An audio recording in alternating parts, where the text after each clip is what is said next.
Rocker Pat here. All right, guys, we're back at it over here on our 2002 Mazda Tribute, or can also be a Ford Escape.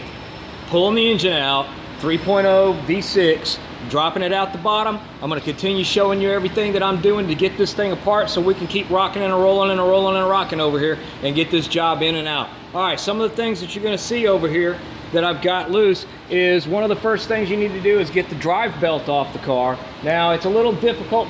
You need to get that out. I can probably walk it out. There it is. We just got it out of there. Get the drive belt out of your way. Get it over there. The first thing to do when you get the car in the air is get rid of every one of the splash shields up underneath the car, the big pieces of plastic that are kind of in our way. You'll notice that I've taken loose the exhaust manifold where it goes across, and I don't know if we can see here. Where's my finger? No, you're not getting it right now.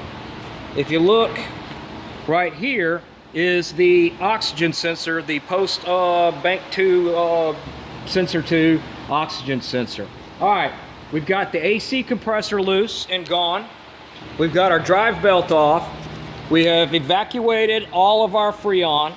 We've taken the compressor loose from the manifold lines, and we've disconnected the clutch. Those are the things we've got done. It's 3 bolts that take out the AC compressor right here, and that's all you need to do over here.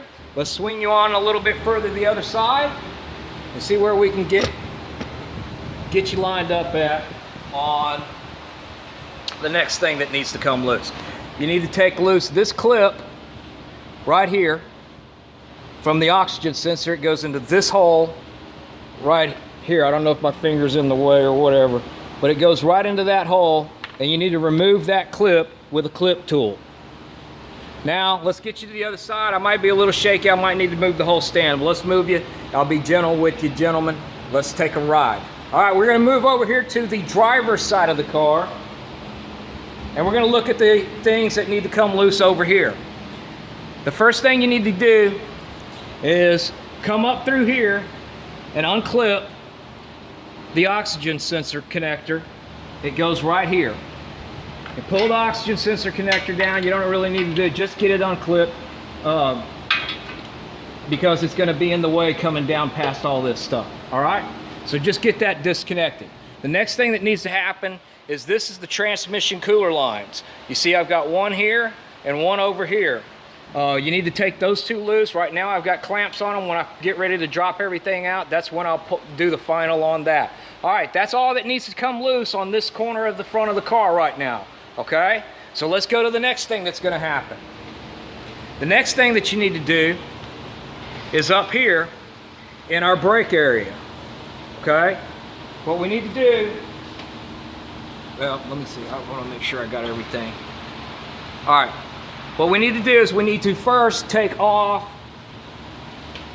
our brake calipers and our brake pads. Get that off. You can leave the rotor and you can leave the mounting bracket.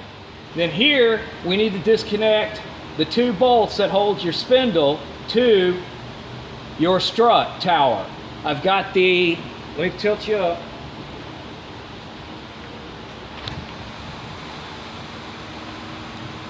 As you can see, I've got the brake caliper hanging from the strut. The strut and the brake line is going to stay right where it's at. If this car had ABS, we would be disconnecting the ABS either from the spindle or we'd be disconnecting it from the body and just leave the line hooked up over here. All right, guys, let me get you in your next position you're going to. And where we're headed now is we're going to head over here and take a look at what we need to take loose on the other side of this spindle. Hang on, I'm going to treat you gently. You might go for a ride. It might look like space stuff going on here, but it's all going to be good. All right, let's see if I can get you in a spot where we can see what we need to take loose. All right, as you can see, we need to take loose the sway bar link. And I'm going to take you off for a second here of the tripod and bring you up inside of here because there's something else that we need to take loose. And it's that bolt right there in the steering gear linkage.